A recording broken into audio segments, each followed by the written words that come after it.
মামুনুল হক 1973 সালের নভেম্বরে ঢাকার আজিমপুরে সম্ভ্রান্ত মুসলিম পরিবারে জন্মগ্রহণ করেন।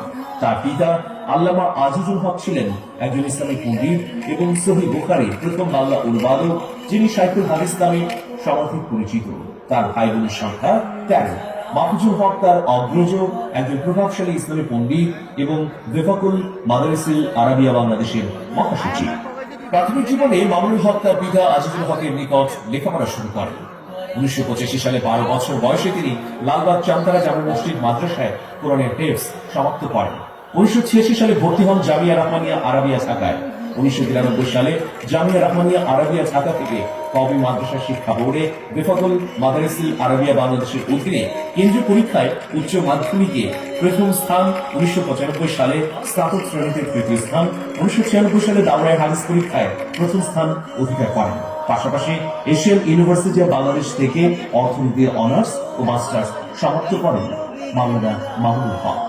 2013 সালের 5 ও 6 মে ঢাকার শাপলা চত্বরে অনুষ্ঠিত হেফাজত আন্দোলনের নেতৃত্বের জন্য 12 মে মাওলানা মামুনুল হককে গ্রেফতার করা হয়। এ সময় তিনি কারাগার থেকে বলছি নামে একটা বই রচনা করেন, যা ওই বছরের সেপ্টেম্বরে প্রকাশিত হয়। 2018 সালে অনুষ্ঠিত বাংলাদেশের সাধারণ নির্বাচনের দুদিন আগে তাকে পুনরায় গ্রেফতারের অভিযোগ ওঠে। 2021 সালের এপ্রিল পর্যন্ত তার বিরুদ্ধে সারা দেশে রাষ্ট্রদ্রোহী মামলা সহ অর্ধশতাধিক মামলা দায়ের করা হয়। এর মধ্যে 18 এপ্রিল মোবাইল ও মানিব্যাগ চুরির মামলায় তাকে গ্রেফতার করা হয়, যা 2020 সালে দায়ের করা হয়। মাওলানা মামুনুল হকের বিরুদ্ধে এমন অভিযোগ আনা হয় যা আসলে তার দীর্ঘদিনের সম্মানকে ক্ষুণ্ণ করারই একটি অপপ্রয়াস। সর্বশেষ নারায়ণগঞ্জের একটি রিসোর্টে তিনি স্ত্রী সহ সেখানে উপস্থিত হলে ফাঁসিবাদীরা তাকে আক্রমণ করে এবং পুলিশের হাতে তুলে দেয়। এই ঘটনা সারা বিশ্বকে তোলপাড় করে। অবশেষে মিথ্যা অপসৃত হয়েছে, সত্য উন্মোচিত হয়েছে। মাওলানা মামুনুল হক আবারও ওয়াজের ময়দানে ফিরে এসেছেন সত্য এবং সুন্দরকে প্রচারের জন্য। মাওলানা মামুনুল হক তার জ্ঞান, প্রজ্ঞা, মেধা, দূরদর্শিতা দিয়ে বাংলাদেশের সর্বস্তরে এবং বাংলাদেশের বাইরের 10 দিগন্তে দিনের প্রচারণে ছড়িয়ে পড়ুন, এই আমাদের নিরন্তর কামনা। জেলে ভরে জুলুম করে এ মনে ভাঙা যাবে না, অত্যাচারের শিকল দিয়ে এ মনে বাঁধা যাবে না। জেলে ভরে জুলুম করে এ মনে ভাঙা যাবে না, অত্যাচারের শিকল দিয়ে এ মনে বাঁধা যাবে না। জেলে ভরে জুলুম করে এ মনে ভাঙা যাবে না, অত্যাচারের শিকল দিয়ে এ মনে বাঁধা যাবে না। মোরা শক্ত হব সীসার মতো, আসবে বিপদে বাধা যত। শক্ত হব সীসার মতো, আসবে বিপদে বাধা যত।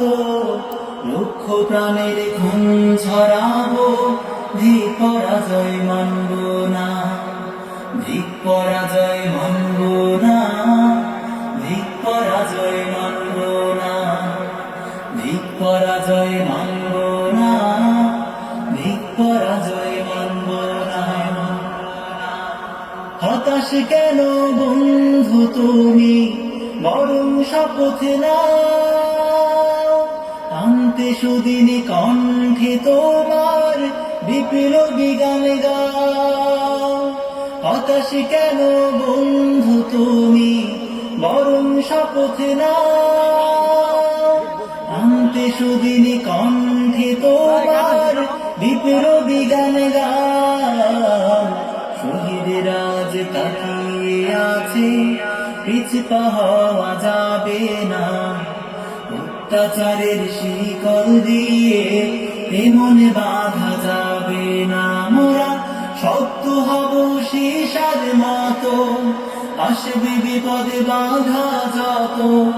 শক্ত হব সীসার মতো, আসবে বিপদে বাধা যত। লক্ষ প্রাণের খুন ঝরাবো, ধিক পরাজয় মানব না, ধিক পরাজয় মানব না, ধিক পরাজয় মানব না, ভিক পরাজয় মানব না, ভিক পরাজয় মানব না।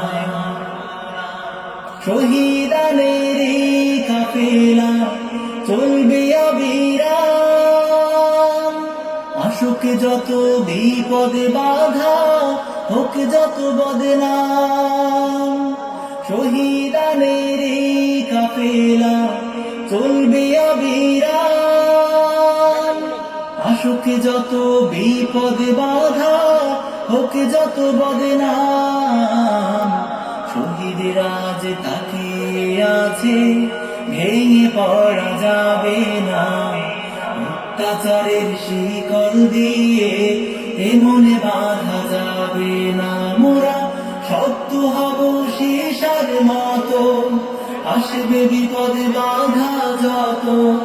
শক্ত হব সীসার মতো, আসবে বিপদে বাধা যত। লক্ষ প্রাণের খুন ঝরাবো, ভিক পরাজয় মানব না, ভিক পরাজয় মানব না, ভিক পরাজয় মানব না, ভিক পরাজয় মানব না, ভিক পরাজয় মানব না। জেলে ভরে জুলুম করে এ মনে ভাঙা যাবে না। অত্যাচারের শিকল দিয়ে এ মনে বাঁধা যাবে না। জেলে ভরে জুলুম করে এ মনে ভাঙা যাবে না। অত্যাচারের শিকল দিয়ে এ মনে বাঁধা যাবে না। মোরা শক্ত হব সীসার মতো, আসবে বিপদে বাধা যত। শক্ত হব সীসার মতো, আসবে বিপদে বাধা যত।